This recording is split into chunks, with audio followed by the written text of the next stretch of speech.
अस्सलाम वालेकुम नाज़रीन, मैं हूं मंसूर अली खान। अपने डेल चैनल के ऊपर आपको खुश आमदीद कहेंगे। आपसे दरख्वास्त है कि चैनल को सब्सक्राइब करना मत भूलिए, बेल आइकन प्रेस कीजिए। अगर आपको हमारी वीडियो पसंद आए उसे लाइक और शेयर ज़रूर कीजिएगा। और जब मैं आपसे कहता हूं कि चैनल को सब्सक्राइब करना मत भूलिए तो ये बहुत ज़रूरी होता है, क्योंकि अगर आपने अभी तक नहीं सब्सक्राइब किया हुआ तो आपको हमारे साथ जुड़े रहना जो है वो बहुत ज़रूरी है। अच्छा जी, पिछले 12 घंटे के अंदर अमेरिका और ईरान की जो प्रेजेंट सिचुएशन है वो क्या है, मैं आपको बता देता हूं, क्योंकि बहुत से लोगों ने मुझे मैसेजेस किए कि जनाब ईरानियंस जो हैं वो तो आए हुए हैं पाकिस्तान, लेकिन अमरीकियों का अब तक जो है वो कुछ पता नहीं चल रहा।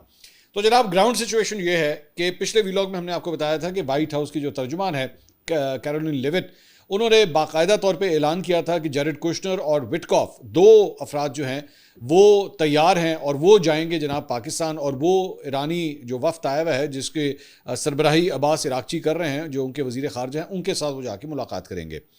अब इसका मतलब था कि जनाब चीज़ें जो हैं वो बड़ी स्मूथ हो रही हैं, और अब चाहे बेशक एक डाउनग्रेडेड ही ये लेवल क्यों ना हो इस वफ्त का, लेकिन आपस में मुलाकात जो है वो कम से कम फिर भी होने जा रही है। लेकिन अब ताज़ा तरीन अपडेट ये है कि जब तक ये मैं व्लॉग रिकॉर्ड कर रहा हूँ, हमने अब तक चेक किया है तो जनाब अमेरिका से कोई जहाज़ नहीं उड़ा है। ना विटकॉफ ना जैरेड कुशनर, दोनों ही जो हैं वो फ़िलहाल यहाँ पे नहीं आ रहे, और उन्होंने अब तक जो है वो टेक ऑफ नहीं किया है। और इसकी बहुत बड़ी वजह जो है वो यही वजह बताई जा रही है कि जनाब एक डेडलॉक जो है वो इस वक्त कायम है, और वो जो एक बाकायदा तौर पे जो मुज़ाकरात होने थे, जो सेकंड राउंड शुरू होना था, वो फ़िलहाल नज़र नहीं आ रहा, और उसकी जो फिजिबिलिटी है या उसके जो इम्कानात हैं वो आहिस्ता आहिस्ता आहिस्ता आहिस्ता कम होना शुरू हो चुके हैं। अभी थोड़ी देर पहले जो है वो ईरान के वज़ीर ख़ारजा अब्बास इराक़ची जो हैं वो वज़ीर आज़म हाउस पहुँचे, जहाँ पे उनकी मुलाकात हुई है प्राइम मिनिस्टर शहबाज शरीफ से, जो कि ज़ाहिर बात है इस पूरे उनके दौरे के दौरान जो है वो सबसे हाई लेवल मुलाकात है पाकिस्तान में। लेकिन पिछले 12 घंटे के अंदर ईरानी मीडिया की जानिब से जो है वो बाकायदा तौर पर ऐलान किया गया कि जनाब ये जो दौरा है ये हम सिर्फ इसको दो तरफा रखेंगे, बिटवीन ईरान एंड पाकिस्तान, हम अमरीकियों के साथ नहीं मिलेंगे। तो वो मिलने से इनकारी हैं। अब इस वक्त पहले तो ज़ाहिर बात है, मैं आपको बता रहा था कि पॉलिटिक्स के अंदर जो है वो ख़ास तौर पे इंटरनेशनल रिलेशंस के अंदर जो है वो बहुत ज़्यादा ये चीज़ देखी जाती है कि मिलने के लिए कौन बेताब है और ना कौन नहीं मिलना चाह रहा। अमेरिकन जो हैं, डोनाल्ड ट्रंप बार बार पिछले 24 घंटे में अगर आप उनकी स्टेटमेंट उठा के देखें तो वो बार बार मीडिया से गुफ्तगू करते हुए यही कहते रहे कि जनाब ईरानियों ने मुझे कहा है कि जनाब हम मिलना चाह रहे हैं और मिलना चाह रहे हैं। यहाँ पर उन्होंने कैटेगोरिकली कह दिया कि जनाब हम मिलने में इंटरेस्टेड ही नहीं है, जबकि वो ऑलरेडी अनाउंस कर चुके हुए थे कि जनाब दो बंदे जो हैं वो हम यहाँ से भेजने लगे हैं, वो आके मुलाकात कर लेंगे। तो वो मुलाकात जो है वो फ़िलहाल नज़र नहीं आ रही as I record my vlog. लेकिन मैं बार बार आपसे ये कहता हूँ कि यहाँ पे घंटों के अंदर अंदर सिचुएशन जो हैं वो चेंज होती हैं। लेकिन आखिरी जो हमारे पास इतलात हैं या जो हमने लोगों से बात की है या जो हमने रिसर्च की है उसके मुताबिक इट्स नॉट हैपनिंग। अमेरिकन जो हैं वो फ़िलहाल ना उन्होंने टेक ऑफ ही नहीं किया है, और अगर वो टेक ऑफ भी करेंगे तो टेक ऑफ करने के बाद भी जो है कम से कम 14 घंटे का सफ़र है उनका, 13, 14, 15 घंटे का, डिपेंडिंग अपॉन टेक्निकलिटीज़ उनका सफ़र जो है वो पाकिस्तान के नूर खान एयरबेस तक जो है वो होगा। तो उन्होंने तो अभी तक टेक ऑफ ही नहीं किया है वहाँ से, तो मुलाकात जो है वो किधर होनी है जाके, वो तो फ़िलहाल ये चीज़ जो है वो नज़र नहीं आ रही। अलबत्ता ईरानी वज़ीर ख़ारजा अब्बास इराक़ची की फील्ड मार्शल आसिम मुनीर से भी मुलाकात हुई है, और इसके दौरान जो है मुख्तलिफ तजावीज़ जो हैं वो ज़ेर गौर आई हैं। जो डेडलॉक बताया जा रहा है, मैं ज़रा वो आपको पहले एक्सप्लेन कर दूं। डेडलॉक जो है वो इस बात के ऊपर जो है वो बताया जा रहा है कि ईरानी ये कह रहे हैं कि जनाब आपने हुर्मुज़ का जो आपने नेवल ब्लॉकेट किया हुआ है, सबसे पहले आप इसको खोलें, क्योंकि ये चीज़ वहाँ पे नहीं थी जब पहले राउंड के मुज़ाकरात जहाँ पे ख़त्म हुए थे। तो आपने उसके अंदर एडिशन कर दी है, आपने उन मुज़ाकरात के बाद इसके अंदर एडिशन कर दिया। अब अपनी तरफ से मेरे ख्याल में डोनाल्ड ट्रंप की ये कोशिश है, बल्कि इसको भी चलें बात कर लेते हैं। डोनाल्ड ट्रंप की बेसिकली कोशिश ये है, जो मेरी मुख्तलिफ एनालिस्ट से बात हुई है, उसकी कोशिश ये है कि जनाब ये जंग जो है ना, अब तोप के बजाय, मिज़ाइलों के बजाय, ड्रोन्स के बजाय मुआशी तौर पर इनको मफलूज करके जो है वो लड़ी जाए।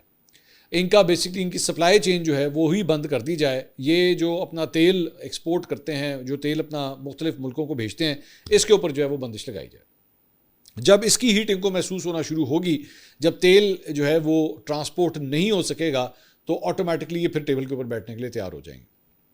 जबकि ईरानियंस जो हैं वो ये कहते हैं कि जनाब अगर आपने हमारे साथ मुज़ाकरात करने हैं तो पहले आप नेवल ब्लॉकेट को खोलें, पहले आपने हुर्मुज़ को खोलें, क्योंकि उनको पता है कि अगर आपने हुर्मुज़ खुलेगी तो फिर इनका तेल जो है वो एक्सपोर्ट होना शुरू होगा और तेल की ट्रेडिंग जो है वो स्टार्ट होगी। और जब तक वो नहीं होती तब तक किसी किस्म के कोई चांस जो है वो दोनों साइड जो है वो इस वक्त आप समझ लें कि उन्होंने अपनी जो है वो लॉक्ड पोजीशन जो है वो रखी हुई है, और वो कह रहे हैं कि जनाब हम इससे टस से मस नहीं होंगे। तेल जो है वो इस वक्त वैसे तो मैंने आपको बताया था कि कल रात को जो है वो ऑलरेडी पेट्रोल और डीजल की कीमतें जो है बढ़ा दी गई।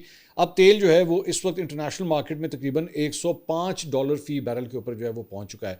So this is not good news for Pakistan, क्योंकि ये जो इंक्रीज़ आया है, मुझे नहीं पता अगले हफ्ते जो है दोबारा जब इसको रीअसेस किया जाएगा तो तब क्या सिचुएशन होगी, लेकिन पहले वो जो तेल जो तकरीबन $90 तक भी नीचे चला गया था, वो दोबारा अब $100 से ऊपर यानी $105 के अंदर जो है वो ट्रेड कर रहा है।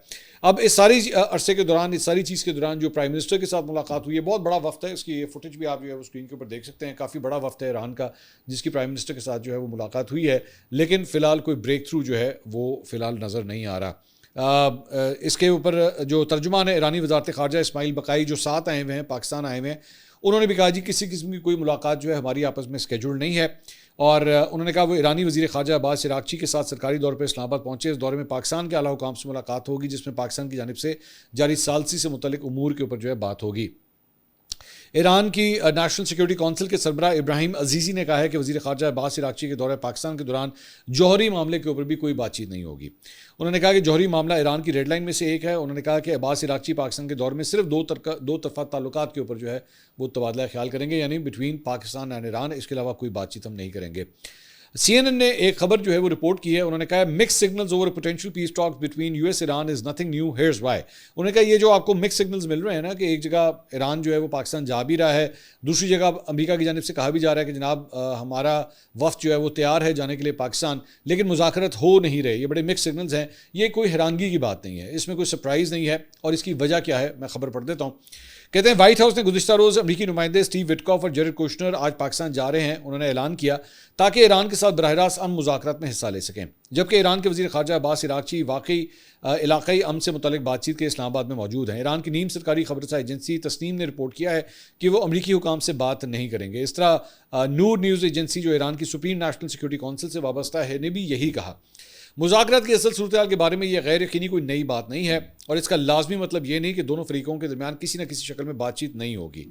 इस वक्त अमेरिकी सदर डोनाल्ड ट्रंप ने कहा था कि वाशिंगटन ने ईरान के साथ मुफीद बातचीत की है, जबकि तेहरान ने अमेरिका के साथ किसी भी मुज़ाकरात की तरदीद की थी। उसी दिन एक ईरानी ज़रिए ने तस्लीम किया था कि वाशिंगटन और तेहरान के दरमियान रब्ता हुआ है और CNN को बताया था कि ईरान मुनासिब तजावीज़ सुनने के लिए तैयार है।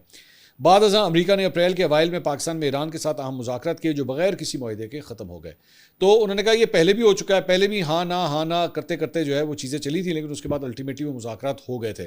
तो मतलब CNN कह रहा है अगर ये हो भी गया, अगर कोई मुज़ाकरात हो भी गया तो सरप्राइज़ वाली जो है वो कोई बात नहीं होगी। डोनाल्ड ट्रंप ने जो है वो एक इंटरव्यू दिया है। उन्होंने कहा कि अमरीकी फ़ौज ईरान की बंदरगाहों पर नाकाबंदी उस वक्त तक बरकरार रखेगी जब तक कोई मुआहदा तय नहीं पा जाता। उनसे पूछा गया कि नाकाबंदी ख़त्म करने के लिए क्या ज़रूरी है, तो ट्रंप ने कहा कि मैं इस सवाल का जवाब बाद में दे सकता हूँ, मुझे देखना होगा कि वो क्या पेशकश करते हैं। सो बेसिकली पहले आपके ऊपर जो है वो मामला फंसा हुआ है। ईरान कह रहा है पहले ब्लॉकेट ख़त्म करें और फिर मुआहदा होगा, जबकि अमेरिका कह रहा है पहले मुआहदा होगा फिर ब्लॉकेट ख़त्म करें। सो अब आपको मेरे ख्याल में काफ़ी हद तक क्लैरिटी आ चुकी होगी मामला जो है वो किधर फंसा हुआ है। इसके अलावा तुर्की के वज़ीर ख़ारजा हाकान फिदान ने कहा है कि पाकिस्तान में ईरान अमेरिका मुज़ाकरात के नए दौर में पेशरफ की उन्हें उम्मीद है। उन्होंने कहा कि तुर्किया मुज़ाकरात की हौसला अफजाई करता है। ईरान और अमेरिका के दरमियान जौहरी मुज़ाकरात में अहम रुकावटें जल्द दूर हो सकती हैं। मुज़ाकरात का नया दौर पाकिस्तान में शुरू होने जा रहा है जहाँ पेशरफ की उम्मीद है। So he still is quite optimistic about it. The Guardian ने एक बड़ी इंटरेस्टिंग जो है वो खबर दी है। उन्होंने कहा जी no clear strategy how Trump went from shock and awe to wait and see in Iran. कहते हैं जी डोनाल्ड ट्रंप की जानिब से ईरान पर हमला शुरू किए तकरीबन 8 हफ्ते गुजर चुके हैं। इस दौरान व्हाइट हाउस ने अपनी हिकमत अमली बदल दी। इब्तदाई शॉक एंड ऑ बमबारी और क़यादत को निशाना बनाने की पॉलिसी से हटकर अब वो मुसलसल इक़्तिसादी दबाव डालने की हिकमत अमली अपनाए हुए, जो मैं थोड़ी देर पहले आपसे बात कर रहा था, ताकि एक ऐसे निज़ाम के अज़म को आजमाया जा सके जो दहाइयों से तवील जंगों का आदी है। मुज़ाकरात रुक जाने के बाद व्हाइट हाउस ने अपने पैगाम भी तब्दील करना शुरू कर दिया है। अब वो कह रहा है कि वो ईरान के साथ ज़्यादा पायदार मुआहदा करने के लिए इंतज़ार करने को तैयार है। ट्रंप की सफारतकारी में इस अचानक तब्दीली और जंग के बढ़ते अखराजात ने पेंटागन और महकमा खारजा के करियर अफसरान, कांग्रेस के दोनों जमातों के अरकान और गैर मुल्की इत्तेहादियों को परेशान कर दिया है, जो अब अमेरिका को गैर मुस्तहकम करने वाली कुव्वत के तौर पर देख रहे हैं।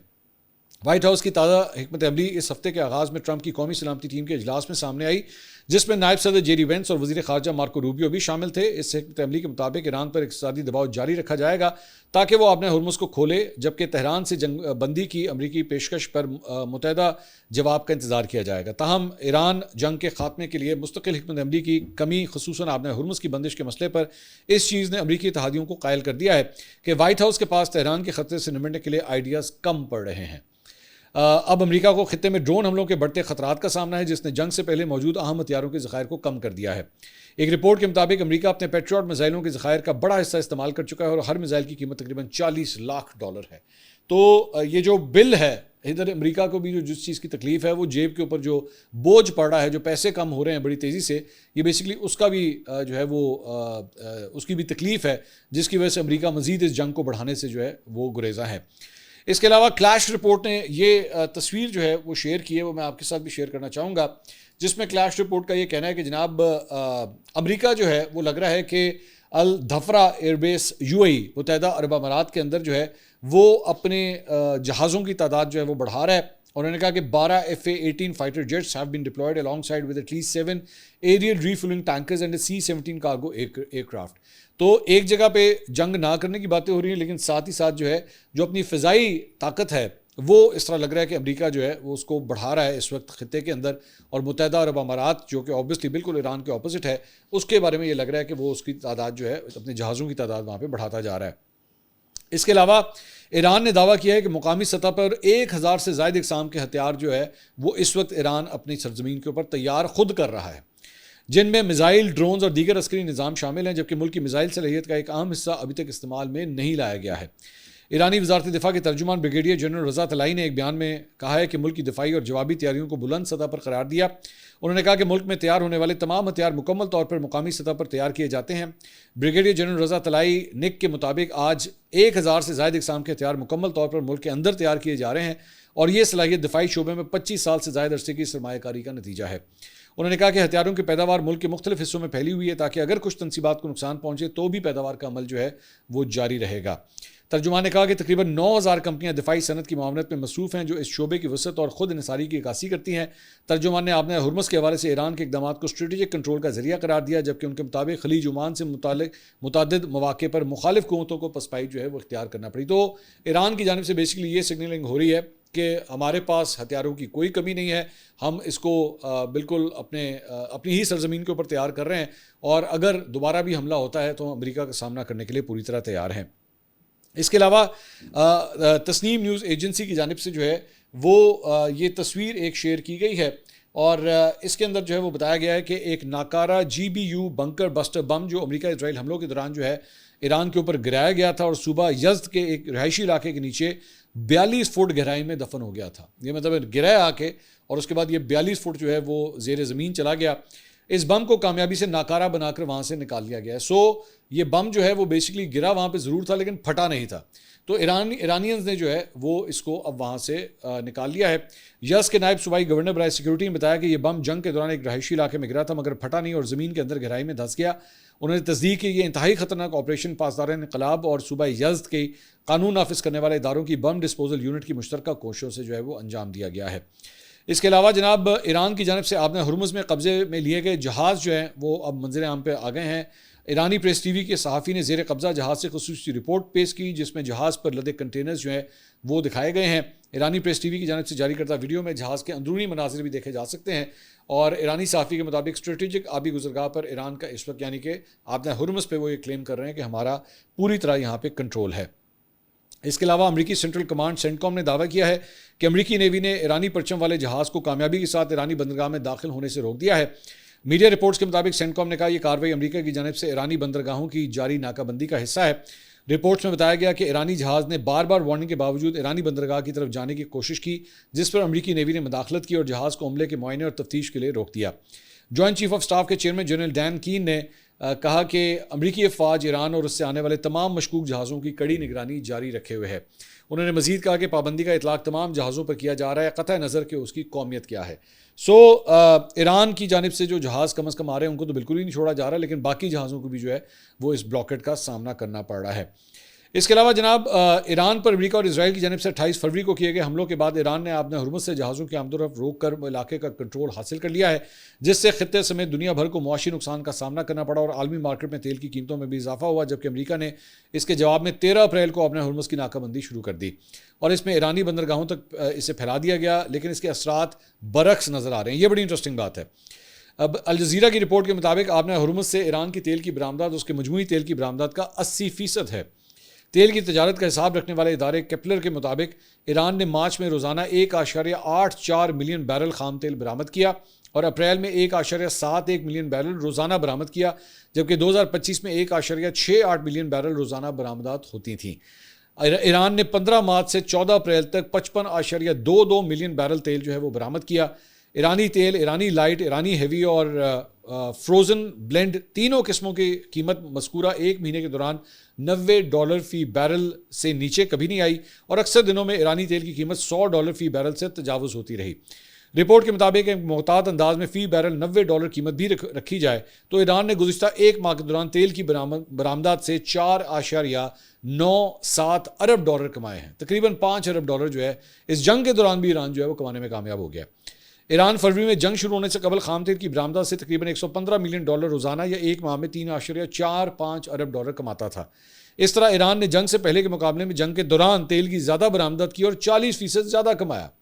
तो अब आप इससे अंदाज़ा कर सकते हैं कि डोनाल्ड ट्रंप बेसिकली ये ब्लॉकेट क्यों लगा रहा है, क्योंकि उससे ये नंबर्स उसके पास भी जारी बातें जाते होंगे कि जनाब ये तो जंग भी लड़ रहे हैं, साथ साथ अपना तेल भी एक्सपोर्ट किए जा रहे हैं, पैसा भी बना रहे हैं, और वो ये समझते हैं जनाब उसके बाद यही पैसा जो है हमारे खिलाफ हथियार बनाने के लिए इस्तेमाल होता है। दूसरी जानब अमेरिका की जानब से ईरानी बंदरगाहों की बहरी नाकाबंदी के पीछे बुनियादी वजह इसी तजारत को रोकना और ईरान को मुआशी तौर पर कमज़ोर करना है। वही जो मैं आपसे बात कर रहा था, आगे खबरों में भी यही लिखा है कि असल मकसद ये जो ब्लॉकेट का है वो ये है। इसके अलावा जनाब पाकिस्तान इनकलाब से मुंसलिक ईरानी खबरसा इदारों के मुताबिक ईरान ने इजरायली खुफिया एजेंसी मुसाद के एक मिशन पर काम करने का इल्ज़ाम लगाकर एक शख्स को फांसी दे दी है। रिपोर्ट के मुताबिक उस शख्स का नाम इरफान कियानी था और उस पर जनवरी 2026 में होने वाले एहतजाज के दौरान तबाही और आतिशजनी और दहशत फैलाने के इल्ज़ाम जो है वो आयद किए गए। सुप्रीम कोर्ट की जानिब से सज़ा की तौसीक़ के बाद आज इरफान कियानी को फांसी दे दी गई। उधर अल जज़ीरा ने महर खबरसां एजेंसी की रिपोर्ट के हवाले से बताया है कि IRGC के एहलकारों ने 2 सूबों कुर्दिस्तान और करमानशाह में कार्रवाइयों में तकरीबन 240 अफराद को जो है वो भी गिरफ्तार कर लिया है। इसके अलावा जनाब ईरानी मीडिया के मुताबिक तेहरान के इमाम ख़ुमैनी इंटरनेशनल एयरपोर्ट से बैनुल अक़वामी परवाज़ें जो हैं वो दोबारा बहाल हो गई हैं। ईरानी मीडिया का बताना है कि इमाम ख़ुमैनी एयरपोर्ट से मदीना, मस्कत और इस्तंबुल के लिए परवाज़ें रवाना हुई। ईरानी हुकाम का कहना है कि आइंदा दिनों में फ़्लाइट ऑपरेशन जो है वो मज़ीद तेज़ कर दिया जाएगा। इसके साथ साथ डोनाल्ड ट्रंप के लिए एक जो है वो ख़बर है। डोनाल्ड ट्रंप के मुआवजे के इम्कानात जनाब 2026 में अब भी कम है। हालांकि इस हफ्ते जारी होने वाले एक नए सर्वे में बात सामने आई है कि अक्सरियत इस बात की हिमायत करती है कि कांग्रेस मुआवजे की कार्रवाई शुरू करे, या अवामी जो राय है, पब्लिक ओपिनियन जो है वो ये है। नए सर्वे ने 2026 के वस्त मुद्दती इंतखाबात से पहले ये जाहिर किया कि अमरीकी अवामी मुआवजे के बारे में क्या सोचते हैं। कुछ डेमोक्रेट्स ने ईरान जंग के तनाजुर में ट्रंप के मुआवजे का मुतालबा किया, लेकिन उसके इम्कानात कम है। रिपब्लिकन ऐवान नुमाइंदगान पर कंट्रोल रखते हैं और किसी मौजूदा रिपब्लिकन ने मुआवजे की हिमायत का इशारा नहीं दिया है। तो अमरीका के अंदर जो है वो ये सिचुएशन है। दूसरी जानब लबनान की वजारत सेहत के मुताबिक जनूबी लबनान में इजरायली हमलों के नतीजे में कम अज़ कम 6 अफराद हलाक जबकि 2 ज़ख्मी हुए हैं। वजारत के मुताबिक ये हमले जुम्मे को किए गए, जबकि इजरायली फ़ौज ने दावा किया है कि उसने इस मुकामात को निशाना बनाया जो उनके मुताबिक हिजबुल्लाह सरहद पार रॉकेट फायर करने के लिए इस्तेमाल कर रही थी। इजरायली फ़ौज ने यह भी कहा है कि जनूबी लबनान में उसकी अफवाज को कई धमाका खेज ड्रोन्स का निशाना बनाया गया। ताहम फ़ौज की जानिब से मुमकिन जानी या माली नुकसान से मुतल्लिक कोई तफसीलात जो है वो फ़िलहाल फराहम नहीं की गई हैं। इसके साथ साथ जनाब एक और ख़बर जो है वो मुख्तलिफ मीडिया आउटलेट्स ने दी है और वो है जनाब बेंजामिन नेतन्याहू के हवाले से, जिसके बारे में नेतन्याहू के हवाले से जो है वो ये क्लेम किया जा रहा है कि जनाब उसे जो है वो कैंसर डिटेक्ट हुआ है और उससे प्रोस्टेट कैंसर जो है वो उसको हो गया है और उसकी ट्रीटमेंट जो है वो बेंजामिन नेतन्याहू ने करवाई है और वो इस वक्त जारी भी है। तो ये इजरायली वज़ीर आज़म बेंजामिन नेतन्याहू के हवाले से इसी दौरान जो है वो ये खबर आई है कि जनाब उन्हें जो है वो कैंसर डिटेक्ट हुआ है। इसके अलावा पाकिस्तान से रिलेटेड एक खबर है और उसका ताल्लुक है जनाब एक जर्नलिस्ट हैं फ़खरुर रहमान, उनके बारे में ये खबर आई है जिन्हें NCCI national cyber crime investigation agency ने जो है वो सोशल मीडिया के ऊपर झूठी और गुमराहकुन मालूमात फैलाने के इल्ज़ाम के अंदर जो है वो गिरफ्तार किया। उन्हें कोर्ट के अंदर पेश किया गया। FIR नंबर 61/226 उनके खिलाफ जो है वो काटी गई और उनके मुताबिक जनाब इन्होंने फेक न्यूज़ जो है वो फैलाई थी, जिसके बारे में फ़खरुर रहमान साहब हैं वो ये क्लेम करते हैं कि जनाब मैंने उसको डिलीट भी कर दिया था, मैंने उसके ऊपर माफ़ी भी मांगी थी, लेकिन इसके बावजूद NCCI ने जो है वो मेरे अगेंस्ट ही एक्शन लिया है। बहरहाल उन्हें जुडिशल रिमांड के ऊपर जो है वो भेज दिया गया, उन्हें आज कोर्ट में पेश किया गया था। इसके साथ साथ और भी कई अफराद हैं जिसमें सहाफ़ी हैं रिजवान गलज़ई, रिजवान गलजई एक ज़माने में, मुझे अब नहीं पता, लेकिन एक ज़माने में एक एक्सप्रेस के साथ वाबस्ता थे। साबिर शाकिर, मुईद पीरज़ादा, फ़खरुर रहमान, इनके नाम भी जो हैं वो शामिल हैं जिनके अगेंस्ट कानूनी कार्रवाई का आगाज़ किया गया। यूट्यूबर आदिल राजा, हैदर रज़ा मेहदी, इसी फहरिस्त में पीटीआई के social media leader Jibran Ilyas, Sibtain Raza और आकिल हुसैन नामी अफराद भी जो हैं वो शामिल हैं जिनके अगेंस्ट ये कानूनी कार्रवाई का जो है वो आगाज़ किया गया है। अब तक के लिए इतना ही। अगली वीडियो में आपसे दोबारा मुलाकात होगी। अल्लाह हाफ़िज़।